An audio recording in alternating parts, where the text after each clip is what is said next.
আসসালামু আলাইকুম। যে কোনো রেডিমেড পোশাক কেনার আগে যে বেসিক জিনিসগুলো মাথায় রাখবেন সেটা হচ্ছে আপনি যে ড্রেসটা অনলাইন থেকে কিনতে চাচ্ছেন সেটা বানাতে আপনার কতটুকু কাপড় লাগবে এবং কাপড়ের দামটা কেমন আসতে পারে এবং সেই কাপড়টা আপনাকে আপনার যে ডিজাইন অনুযায়ী আপনি বানাতে চান বা দেখেছেন যে ডিজাইনটা সেটা মজুরি টেলরের কাছে গেলে কত টাকা আসতে পারে। হ্যাঁ, এই সব কিছু মিলিয়ে একটা ক্যালকুলেশন করবেন এবং যে জিনিসটা মাথায় রাখবেন আপনি যে কাপড়টা সিলেক্ট করবেন সেই কাপড়টা আপনি যে বানানোর পরে রং উঠবে কিনা বা আপনি সেটা টেকসই হবে কিনা এই জিনিসগুলো কিন্তু মাথায় রাখবেন।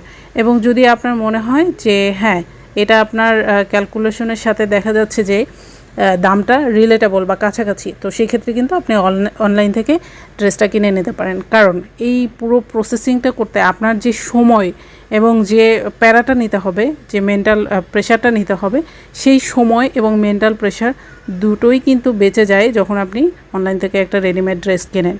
সো এই জিনিসগুলো মাথায় রাখবেন।